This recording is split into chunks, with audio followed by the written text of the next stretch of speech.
Jackson Hale sat inside his small ship, the Emberhawk, watching the dead moon below.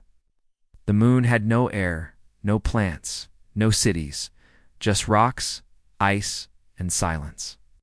He was looking for scrap, maybe old tech or fuel cells. He had no idea that today, everything would change. His ship picked up a weak signal, distress beacon, ancient, almost unreadable. Jackson frowned and leaned closer. Could be a crash, he muttered, or a trap. Still, curiosity won. He pulled on his helmet and guided the Emberhawk toward the signal. The crash site was deep in a canyon. Dust covered half of a small escape pod. It was shiny and silver with glowing purple marks along its sides. Alien, for sure. Teliari text leak, graceful and powerful. Jackson stepped out of his ship and carefully opened the pod inside. A young alien girl lay unconscious. Her skin was violet and glowing faintly, and her long silver hair was tangled. She wore royal-looking clothes, white and gold, strange glowing stones on her chest plate.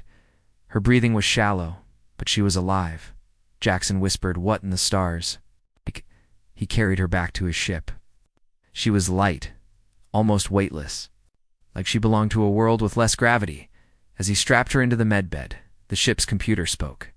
Genetic scan complete. Species, Teliari. Identity, unknown. Vital signs, failing. Jackson cursed under his breath. He wasn't a doctor, but he had basic healing packs. He injected one into her arm and watched as her chest rose more steadily. Then the main screen on his ship lit up. A voice, old and regal, filled the cabin. "Human, you have something that belongs to me." Jackson blinked. What the? On screen was a tall, powerful alien woman with violet skin, glowing eyes, and a crown shaped like a sunburst.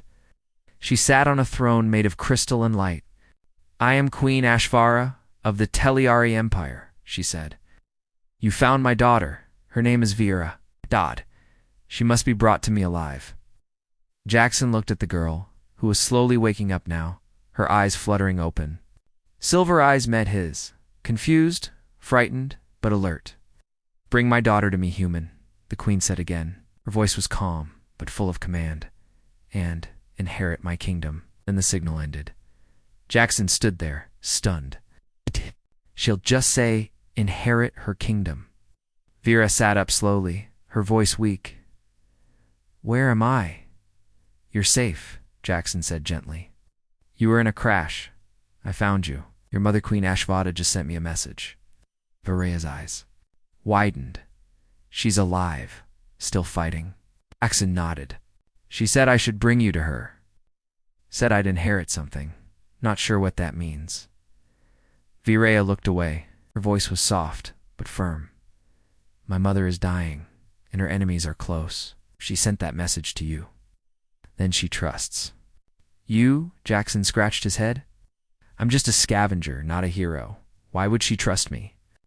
"Because you came when others didn't," she said. "Saved me."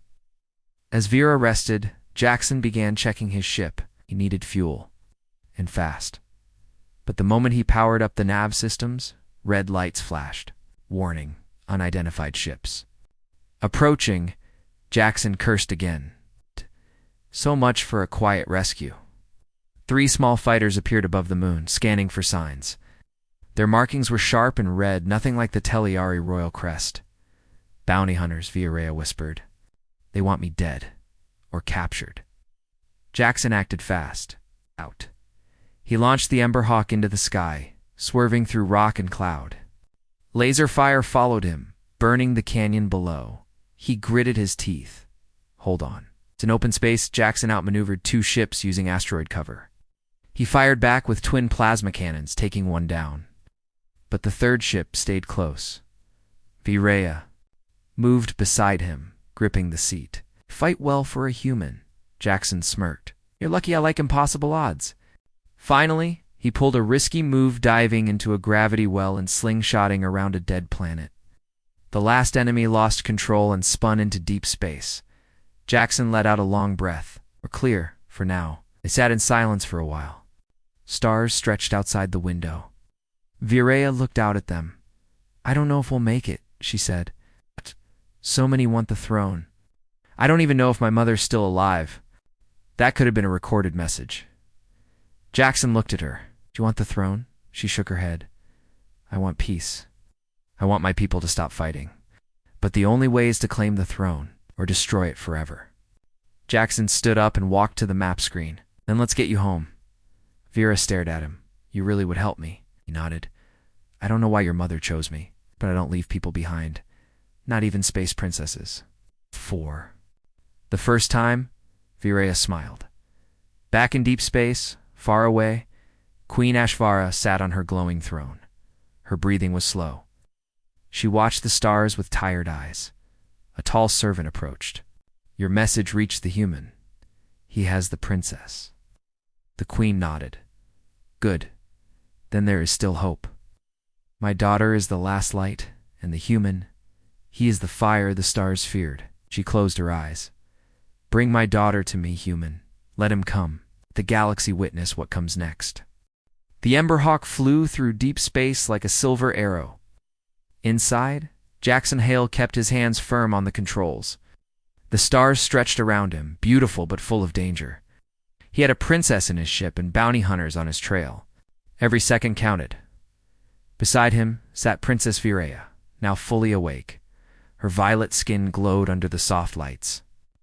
Her silver eyes watched the stars with quiet sadness. Jackson checked the map. If we take the Maryland Drift, we can avoid most patrol routes.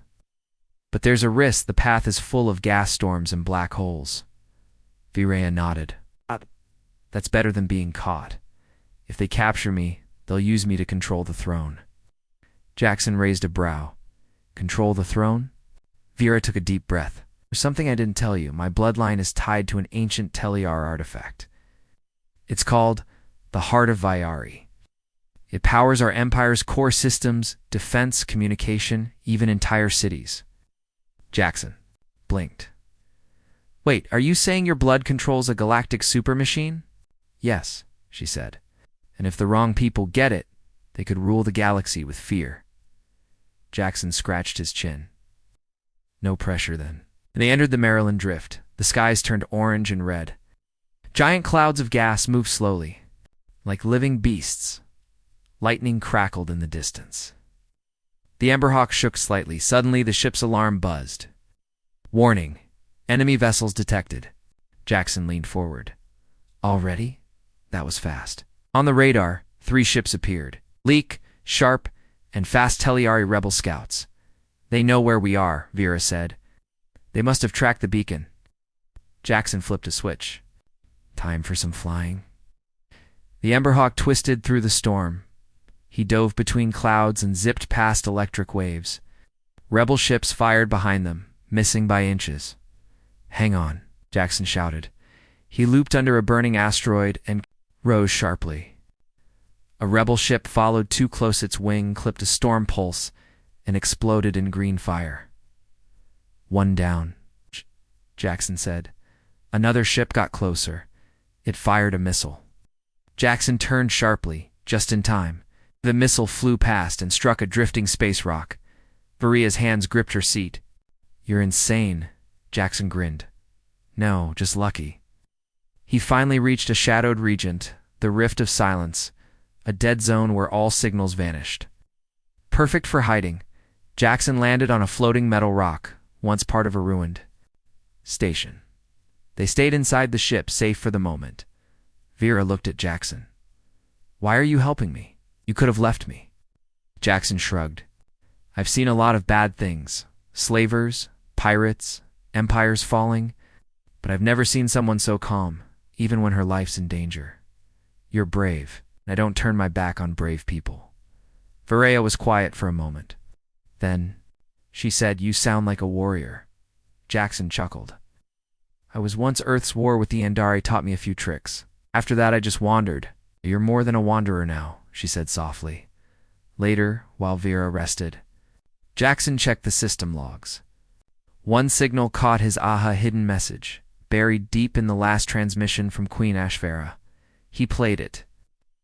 If you're hearing this, human, then my daughter is still alive. You must know, I chose you not by chance, but by destiny. Our seers saw you in the fire dreams, a man of earth, a protector, a storm. Bring her to me and I will give you the power to change everything. Jackson stared at the screen. Why me? He didn't believe in fate or prophecies. But now he was caught in one. Suddenly, the ship shook. Warning, enemy boarding craft approaching. Jackson ran to the cockpit. Door. A rebel pod was docking with his ship. Too late, he muttered. The door burst open. 3 armored aliens stepped in with energy spears. Jackson didn't hesitate. He grabbed his pulse rifle and fired. The second charged at him, but Jackson ducked and kicked him into the wall. The third reached for Viraya. She stood tall, eyes glowing, and raised her hand. A wave of energy burst from her palm, throwing the rebel back with force. Jackson stared. You can fight? Viraya nodded. My mother taught me. A princess must be more than a symbol. Jackson grinned. Remind me never to make you angry. After the fight, they sealed the door again. Jackson checked the nav systems. They know we're here. We need to move now. Vera stepped closer. It's a secret route through the crystal gates. Near the old trade worlds. Few know about it. My mother used it once during a war. Jackson entered the new path. Then that's where we're going. Before leaving, Viraya looked at the stars again. They say the stars watch everything. I hope they're on our side. Jackson smiled. If not, we'll make them wish they were. Meanwhile, far away on the Teliari throne world, Queen Ashvara coughed blood into a silver cloth. Her royal healers stood helpless. Her time was short. A noble stepped forward. Your Majesty, the rebels grow bolder. The council is breaking. And your daughter? We don't even know if she's alive. Ashvara's voice was weak, but clear. She is alive, and the human is with her. The noble frowned. A human cannot rule the Teliari Empire.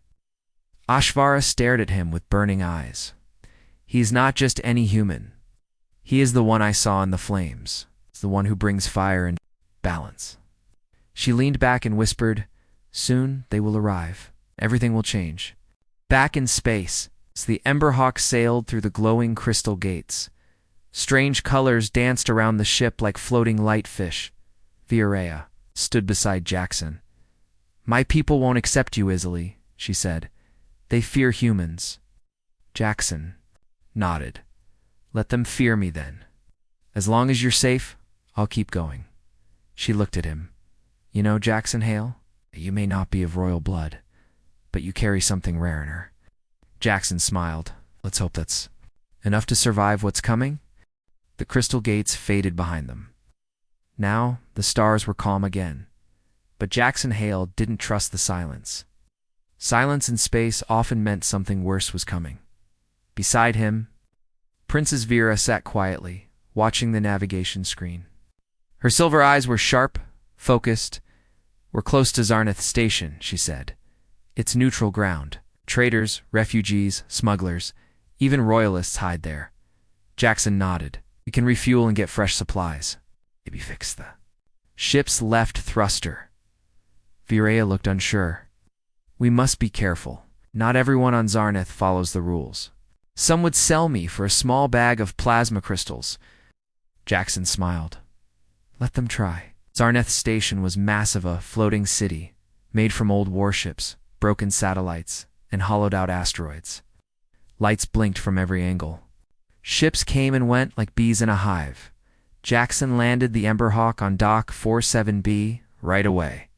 Station guards scanned the ship and charged a landing fee. Inside the station, the air smelled of oil, spice, and smoke. Traders shouted, aliens argued, machines buzzed. It was loud and alive. They kept their heads low. Viraya wore a dark cloak to hide her royal markings. Jackson carried his blaster openly. That way, others would think twice. They met an old friend. Of Jackson's Krellin? A two-eyed, three-armed alien who once smuggled fruit between war zones? You brought royalty here? Krellin hissed in disbelief. Do you want to die, Jackson? She needs help, Jackson said calmly. I need fuel, food, and a repair kit. Krellin sighed. Fine, you're lucky I owe you one. But Krellin wasn't the only one watching. In the shadows, a hooded figure sent a signal. Target confirmed. The princess is here. Prepare to strike. While Jackson bought supplies, Viria walked through the market. She stopped at a small stall, looking at glowing stones Teliari memory crystals. One of them shimmered brightly. That one. It's from the palace, she whispered. Suddenly, 2 guards appeared. Their armor was not from Zarnith. It was marked with the red sun emblem, the rebel faction. Princess Vera, one said. You must come with us. People began to back away. The market turned quiet. I will not, Vera said. The guards stepped forward, but then a loud bang echoed through the air. One guard fell, shot through the helmet. Jackson stood behind Vera, blaster raised. I told you, he growled. A fast fight broke out. Jackson rolled behind crates, firing with sharp aim. Virea dodged energy blasts, using her powers to knock enemies back. Krellin arrived with more friends. I told you not to bring her here. Then help us get out. Jackson yelled. They escaped back to the ship, but not without wounds. Jackson had a burn across his side, and Vera's arm was cut. Inside the Emberhawk, Krellin slammed the door shut. You're both crazy. The whole station is hunting you now. Then it's time to leave, Jackson said, setting coordinates for jump. But just as the engine started, the ship jolted. Red lights flashed. System failure. External lock engaged. Vera frowned. Someone hacked the ship. Krellin stepped forward. I'm sorry. Jackson stared at him. What? I didn't know they would lock the ship. I just told them you were here, for a reward. I didn't think they'd kill you. Vera's eyes turned cold. You betrayed us. Krellin stepped back, ashamed. Got it. I needed the credits. Jackson punched him hard, knocking him to the floor. Get out. Krellin crawled away without a word. Now trapped, Jackson looked for another way. We need to disable the lock. The control is likely in the command tower. That tower is guarded, Viria said. It's suicide. Jackson smiled. Only if we fail. They suited up again. Jackson took his blaster and a stun knife. Viria wrapped her cloak tighter and hid a pulse grenade in her belt. They slipped through the lower levels of the station. Dirty halls, steam vents, dark corners perfect for sneaking. They reached the tower's base. 2 guards blocked the door. I'll distract them, Jackson said. No, Vera whispered. Let me try something. She stepped forward and held out her hand. A soft light formed in her palm. Teliari command energy. She pressed it into the ground. The lights above flickered. The guards clutched their heads in pain. They collapsed. Jackson stared. Remind me again? You're just a princess? Virea gave a small smile. I'm more than that. Inside the tower, they found the control panel. Jackson hacked it fast, hands moving quickly. The ship's lock broke free. The Emberhawk is ready for departure, the system said. Suddenly, the door behind them opened. 4 rebel soldiers rushed in. Their leader wore black and red armor. His face was sharp, cold. End of the line, he said. Hand over the girl. Jackson stepped in front of her. Over my dead body. The fight was fast. Jackson fired. Bria used her powers to block a blade. 1 enemy got close. But Jackson stabbed him with his stun knife. The leader threw a plasma bolt, but Vera raised both hands and caught it midair. She turned it into a glowing orb and shot it back. The leader fell, burned, and defeated. They escaped to the ship, the Emberhawk, lifted off, blasting away from Zarnith Station. Behind them, alarms wailed. But they were free. Inside the ship, Viria sat down slowly. Jackson looked at her. You all right? She nodded, just tired. He sat beside her. We can't trust anyone. Not Krellin, not the station. The galaxy's falling apart. She looked at him, eyes serious. Then we fix it. 1 step at a time. He nodded. First step, getting to your mother. Far away on the Teliari throne world. Queen Ashvara opened her eyes. She is coming, she whispered. Human is with her. Her voice was weak now. The healer said she had only days left. A noble stepped close. We should prepare the council. HFY shook her head. They won't believe until they see, but they will. Soon, she touched a glowing crystal beside her throne. Daughter, hurry. In the stars, Jackson set course for the Teliari homeworld. Ready? He asked. Vera nodded. Ready? The stars ahead burned bright. The path was dangerous. But together, they flew forward. The Emberhawk flew through the dark space, heading straight toward the Teliari homeworld, a planet of floating crystal cities, glowing rivers, and silver towers that touched the sky. Jackson Hale stood at the window of his ship, staring at the beautiful world ahead. He could feel it in his chest. Something big was about to happen. Beside him, Princess Varaya sat quietly. Her eyes were fixed on the throne world, but her heart was heavy. She had not seen her mother in years, not since the war began, not since the palace fell under attack. Jackson broke the silence. We're almost there. Vera nodded slowly. I don't know if she's still alive. Jackson looked at her. If she sent that message, she's holding on for you, Vera whispered, or for you. Jackson raised a brow. Me. She said you'd inherit the kingdom. That means more than just helping me. She's planning something. Jackson sighed. Let's just get through this alive. As the Emberhawk entered the planet's orbit, a royal escort of golden ships surrounded them. They didn't attack. Instead, they opened a communication channel. Says Royal Guard Captain. Thyrix, identify yourself. Jackson replied, Jackson Hale, human. I carry Princess Vera. By order of Queen HFY, we are to land. There was silence. Then the voice returned. Softer this time, confirmed. Follow us to the Crystal Throne landing zone. And welcome. Home, Princess. The ship landed on a wide silver platform floating above a lake of stars. Royal soldiers waited in long rows, armored and still. As Jackson and Varaya stepped out, horns sounded in the distance. The captain, Thyrix, bowed low. Oh, Your Highness. We feared you were lost. Varaya spoke with calm strength. I was nearly lost. But I survived, thanks to this human. Many. Soldiers looked at Jackson with suspicion, even disgust. A few whispered, a human standing beside the royal heir? Impossible. Thyrix said nothing, but nodded. Please, the queen waits. Inside the Palace of Light, everything shimmered with power. Crystals floated in the air. Soft music played from glowing walls. The halls were wide, clean, and ancient. At the very center, on a raised platform, lay Queen HFY. She was older. Now, her skin pale, her breath weak. Her crown still shone, but her hands trembled. When she saw Vera, her eyes filled with tears. My child.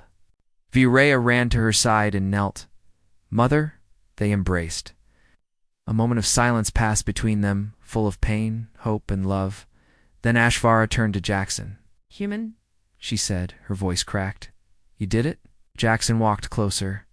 I brought her, just like you asked. The queen gave a small smile. Then my time is done. But before she could say more, the large chamber doors opened. A group of nobles entered, dressed in long robes, faces proud and cold.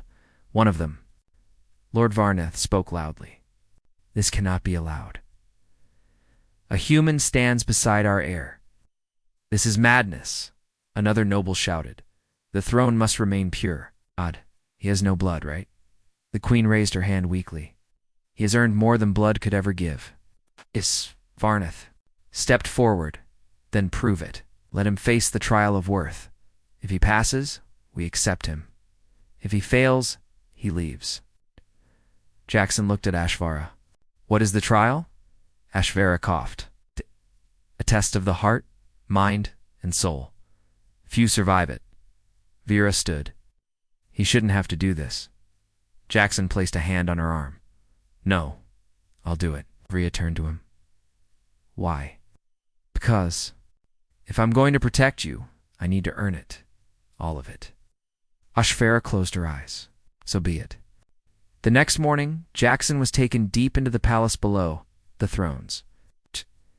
Below the archives, into the chamber of echoes. An old guardian waited there.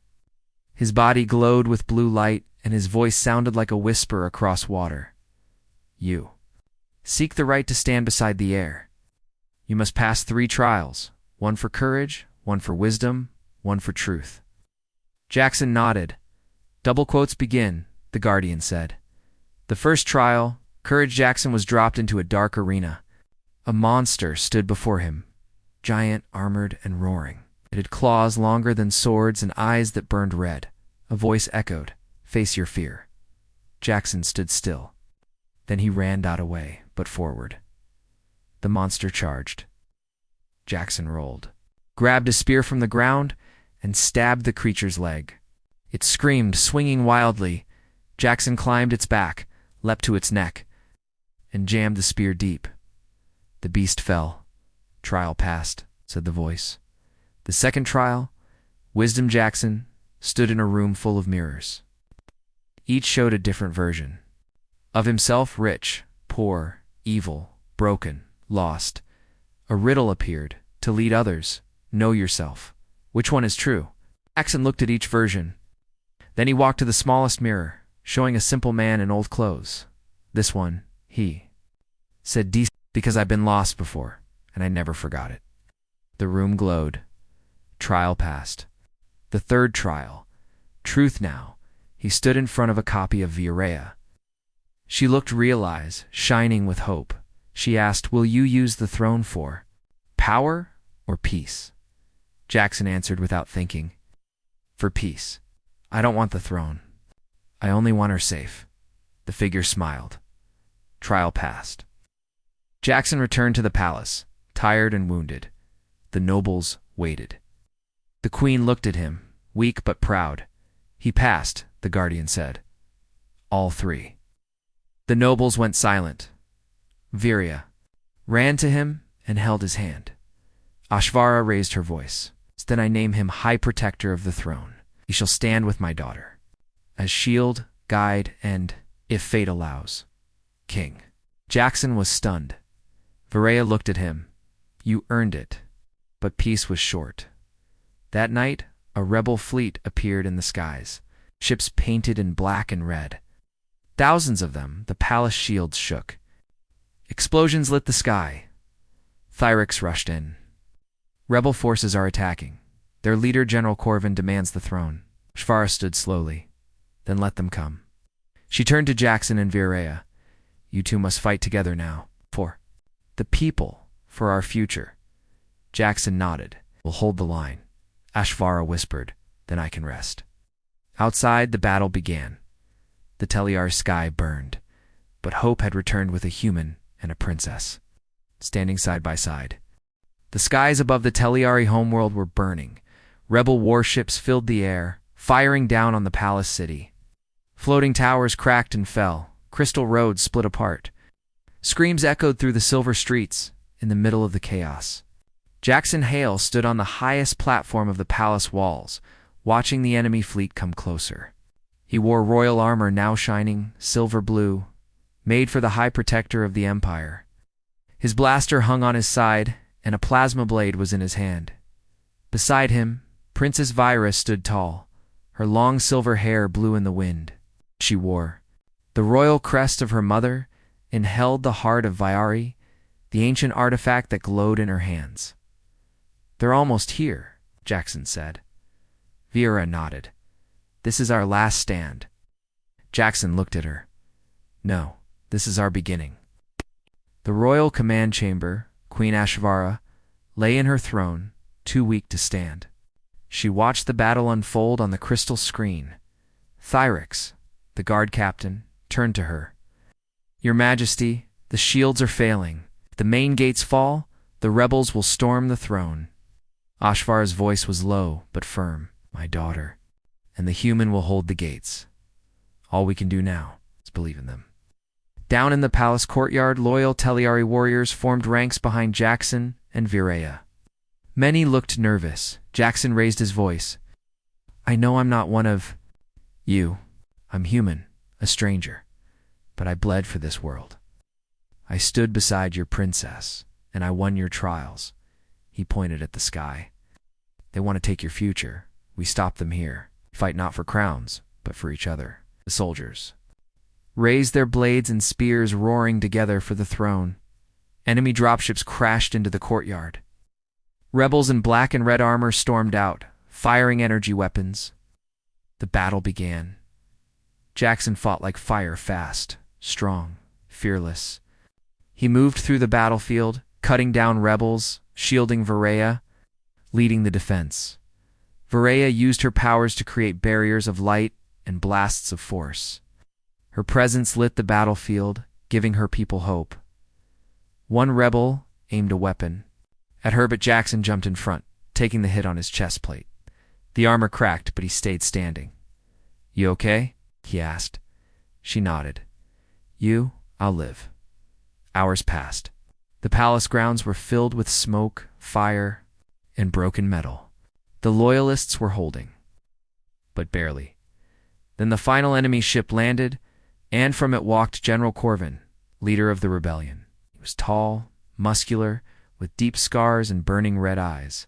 He carried a massive war axe and wore stolen royal armor, painted black. "Princess," he shouted, "surrender the throne, or I will take it from your cold hands." Viraya stepped forward. "You will not touch the throne, or my people." Corvin laughed. You're weak. "And your protector is just a human." Jackson stepped beside her. "Try me." Corvin rushed forward, swinging his axe. Jackson met him head-on. The two clashed hard. Sparks flew.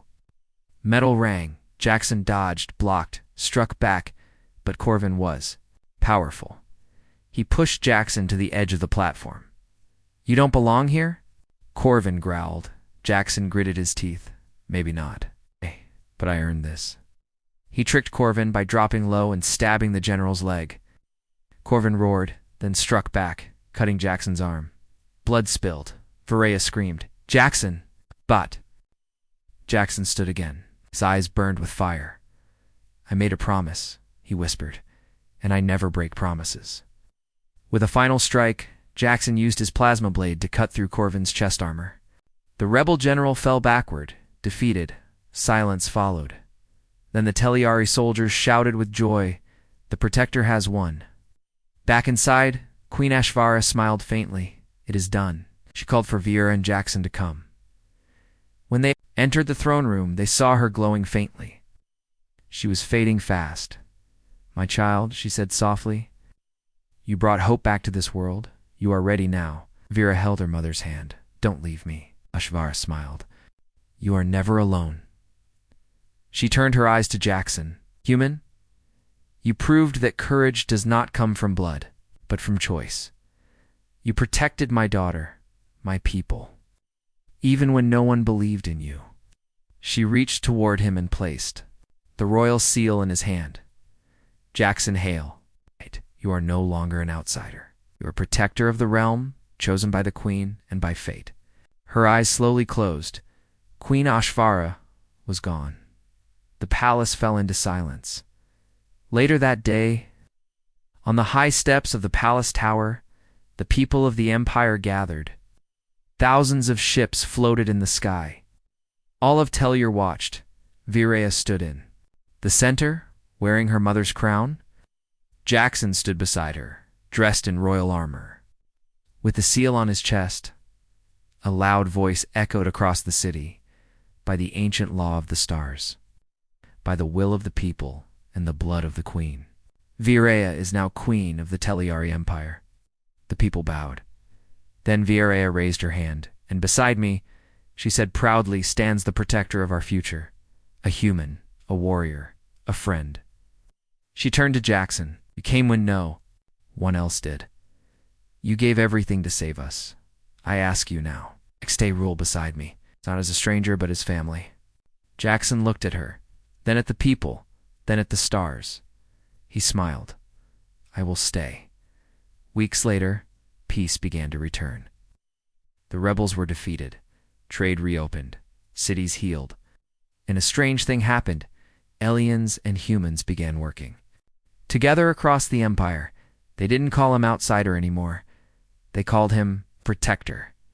And when children in faraway stars asked their parents, "Is it true?" A human helped save the galaxy. The answer was always, yes.